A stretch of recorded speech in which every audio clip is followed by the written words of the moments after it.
नमस्कार दोस्तों, GDS IAS PCS के परिवार की तरफ से आपका हार्दिक स्वागत है। आज हम लोग ऋग्वेद में अब आगे देखते हैं। तो हम लोग देखते हैं कि ऋग्वेद के तीसरे मंडल में सूर्य देवता जो सावित्री को समर्पित गायत्री मंत्र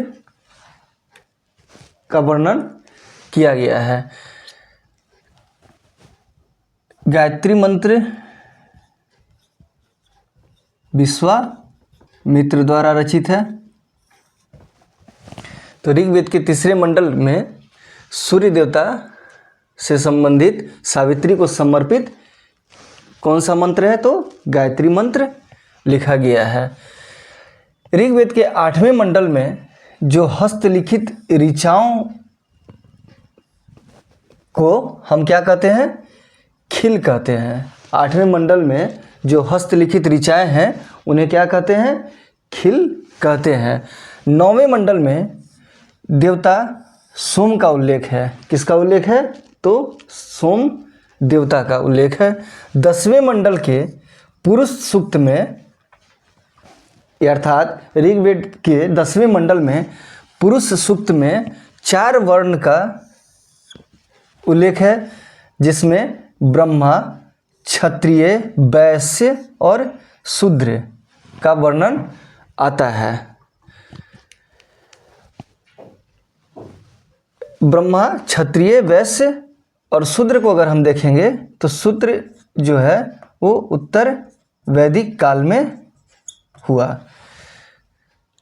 तो लेकिन 10वें मंडल में पुरुष सूक्त है, जिसके अनुसार 4 वर्ण आदि ब्रह्मा, अगर हम एक पिरामिड से देखते हैं तो ब्रह्मा, क्षत्रिय, वैश्य और शूद्र। ब्राह्मण जो हुए वो ब्रह्मा के मुख से, क्षत्रिय भुजा से, वैश्य जंघा से, शूद्र चरण से। ब्राह्मण मुख से, क्षत्रिय भुजा से, वैश्य जंघा से और शूद्र उनके चरण से हुए। ब्राह्मण जो होते थे वे धार्मिक कार्य के लिए, क्षत्रिय शासक वर्ग, वैश्य और शूद्र, वैश्य जो होते थे कृषि कार्य के लिए और शूद्र जो होते थे सेवा के लिए। अर्थात ब्राह्मण ब्रह्मा के मुख से, क्षत्रिय वैश्य जंघा से, शूद्र चरण से।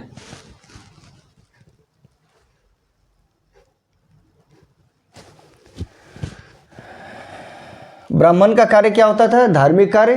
क्षत्रिय का शासक वर्ग, वैश्य का कृषि कार्य और शूद्र का सेवा कार्य। तो 10वें मंडल में पुरुष सूक्त में वर्णन है 4 वर्ण का। कौन कौन? ब्राह्मण, क्षत्रिय, वैश्य और शूद्र का।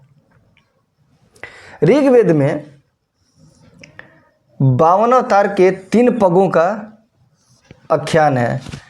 52 अवतार जब हम देखेंगे तो जो जितने भी अवतार इस धरती पे लिए हैं, जो 10 अवतार हैं, जो 10 अवतार हैं उसमें एक 52 अवतार भी है, जो जिसके 3 पगों का आख्यान यानी कि वर्णन ऋग्वेद में किया गया है।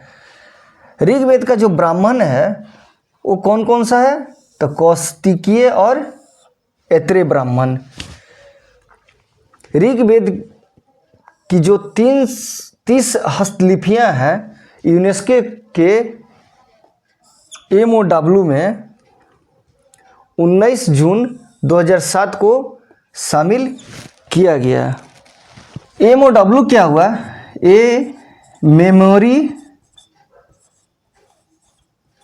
Memory of world register, memory of world register में कब शामिल किया गया? तो 2007 को। एमओडब्ल्यू की स्थापना कब हुई? अगर हम लोग देखते हैं तो एमओडब्ल्यू जो यूनेस्को की एक संस्था है उसकी स्थापना 1992 में हुई और ऋग्वेद की जो 30 हस्तलिपियां हैं वे यूनेस्को के धरोहर एमओडब्ल्यू में कब शामिल हुआ? 19 जून 2007 को। जो हस्तलिपियां हैं वे कहाँ रखी गई हैं? तो Bhandarkar institute, Bhandarkar oriental research institute जो पुणे में है, वहाँ पर ऋग्वेद की जो 30 हस्तलिपियां हैं रखी गई हैं, जिसे मेमोरी ऑफ वर्ल्ड रजिस्टर में 1992 में शामिल किया गया। कब शामिल किया गया? मेमोरी ऑफ वर्ल्ड रजिस्टर की स्थापना 1992 में हुई और शामिल किया गया 19 जून 2007 को। अब हम देखते हैं कि ऋग्वेद में जो है वो पुरुष देवता की वर्णन ज़्यादा मिलता है, यानी कि प्रधानता पुरुष देवता का इसमें ऋग्वेद में किया गया है। अस्तोमा सद्गम्य जो वाक्य है, अस्तोमा सद्गम्य जो वाक्य है वो किससे लिया गया है? ऋग्वेद से लिया गया है। ऋग्वेद में जो लोग थे, अर्थात ऋग्वेदिक काल में जो लोग थे, उन्हें लोहे का ज्ञान नहीं था। लोहे का ज्ञान कब होता है? तो उत्तर वैदिक काल में जब हम पढ़ेंगे तो वहाँ देखेंगे कि लोहे का उन्हें ज्ञान हुआ। ऋग्वेद में अफगानिस्तान की 4 नदियों का जिक्र किया गया है, वर्णन किया गया है। कौन कौन? कुर्मु, कुंभा, गोमती और सुबास्तु। कौन कौन? कुर्मु, कुंभा, गोमती और सुबास्तु का वर्णन किया गया है। ऋग्वेद में ही सप्तसेंदो प्रदेश की 7 नदियों का वर्णन है। कौन कौन सा है हम लोग देखते हैं, यानी कि सप्तसेंदो जो प्रदेश हुआ करता था उसमें 7 नदियों का वर्णन है। कौन कौन? सरस्वती, विपाशा अर्थात व्यास, परुशनी, रावी नदी, वितस्ता, झेलम, सिंधु जिसे हिरण्य नदी भी कहते हैं, हिरण्य, सुतुद्री, सतलज, अस्कनी, चिनाब। कौन कौन सी नदी है? तो हम लोग देखते हैं सप्तसेंदो प्रदेश में 7 नदियों का वर्णन है, जो सरस्वती, विपाशा व्यास, परुशनी रावी, वितस्ता झेलम, सिंधु हिरण्य नदी भी कहते हैं, सुतुद्री सतलज और अस्कनी चिनाब नदी का वर्णन सप्तसेंदो प्रदेश में मिलता है। ऋग्वेद में ही कश्मीर की एक नदी है मरुद्वृधा। कौन? मरुद्वृधा का भी वर्णन ऋग्वेद में मिलता है। ऋग्वेद में जायदस्तम अर्थात पत्नी ही गृह है, ऐसा कह के पत्नी के महत्व को स्वीकार किया गया है। ऋग्वेद में जायदस्तम पत्नी के लिए प्रयुक्त हुआ है, जिसका मतलब है कि पत्नी ही गृह है, और इसको कह के पत्नी के महत्व को स्वीकार किया गया है। ऋग्वेद में हमें कुछ विदुषी स्त्रियों के बारे में भी वर्णन मिलता है, जिसमें घोषा, आपला, लोपामुद्रा, विश्वधारा आदि स्त्रियां उस समय शिक्षित हुआ करती थी और इन्होंने कुछ मंत्रों का रचना भी किया है। लोपामुद्रा जो है वो अगस्त ऋषि की पत्नी है। तो घोषा, आपला, लोपामुद्रा, विश्ववारा आदि स्त्रियां शिक्षित थीं और इन्होंने कुछ मंत्रों का रचना भी किया है। ऋग्वेद में हम देखते हैं कि वर्ण शब्द जो आया है वे कहीं कहीं वर्ण शब्द रंग के लिए और कहीं कहीं व्यवसाय चयन के लिए भी प्रयुक्त हुआ है। ऋग्वेद में जो वर्ण शब्द है वो क्या हुआ है?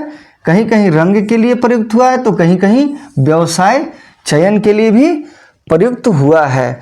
ऋग्वेद में जो पशुपालन की तुलना में कृषि का उल्लेख बहुत कम मिलता है। ऋग्वेद में हम लोग देखते हैं कि पशुपालन जो मुख्य था, ऋग्वेदिक काल के लिए मुख्य था पशुपालन। तो ऋग्वेद में पशुपालन की तुलना में कृषि का उल्लेख बहुत कम मिला है।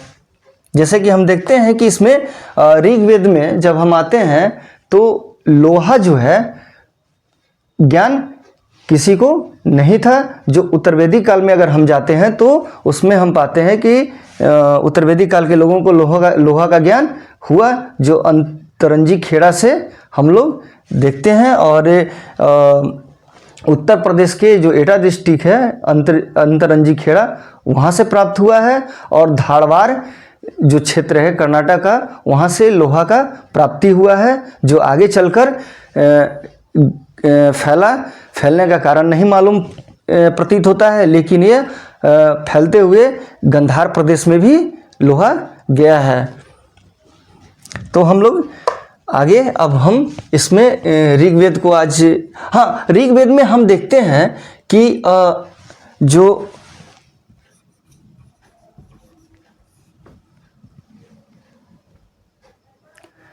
मंडल है, प्रथम मंडल से लेकर दसम मंडल तक देखते हैं कि उसको किसने क्रमबद्ध किया, किसने लिखा। तो इसको अच्छे से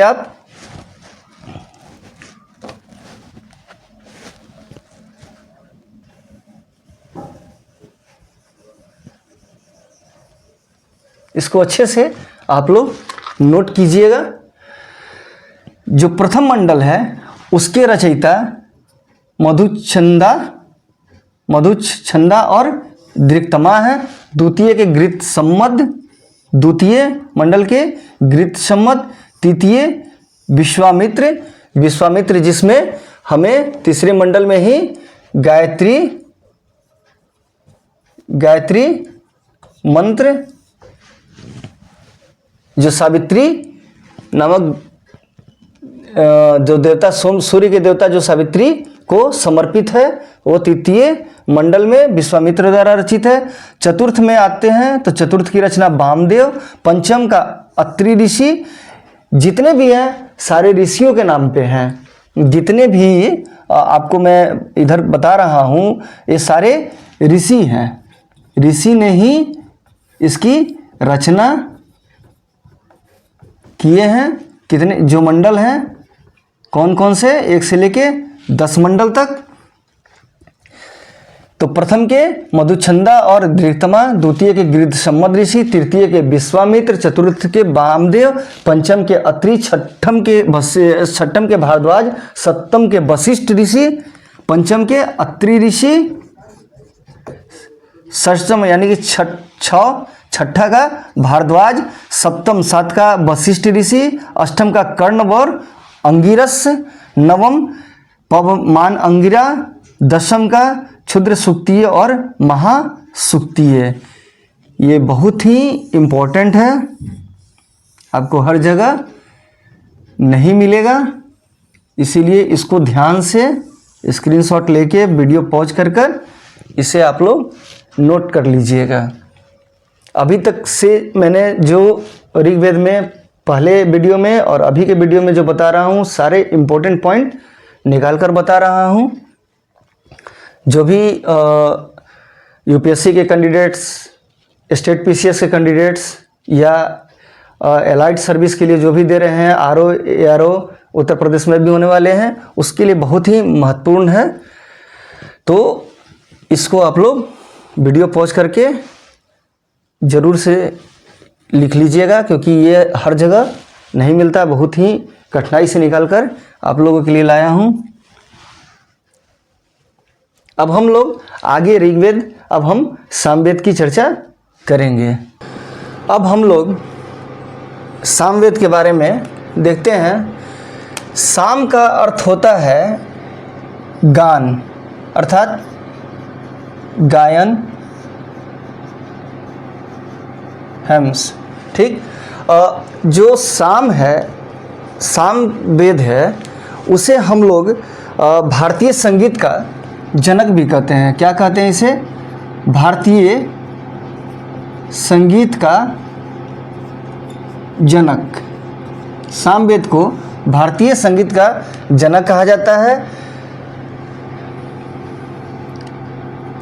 इसके सामवेद के जो प्रवर्तक हुए भरत मुनि और कहीं कहीं पे नारद, दोनों देख लीजिएगा, जो ऑप्शन में रहेगा उसे लिखिएगा। भरत मुनि और नारद इसके प्रवर्तक हैं। सामवेद की 3 शाखाएं हैं, कौन कौन सी? कौथुम, रामायणीय और जैमिनीय। कौथुम जो है वो सबसे ज़्यादा प्रचलित है। पुराणों में सामवेद की सहस्त्र शाखाओं का उल्लेख मिलता है। सामवेद के 2 भाग हैं, कौन कौन से? पूर्वाचिक और उत्तराचिक। कितने भाग हैं? तो 2 भाग हैं, पूर्वाचिक और उत्तराचिक। सामवेद का जो ब्राह्मण है वह पंचविश, षड्विश, जैमिनीय और छांदोग्य है। कौन कौन से है? सामवेद का ब्राह्मण जो है वो पंचविश है, षड्विश है, जैमिनीय है और छांदोग्य है। सामवेद में 1875 छंद है, जिसमें 99 को छोड़कर सभी ऋग्वेद से लिया गया है। किससे लिया गया है? तो ऋग्वेद से लिया गया है।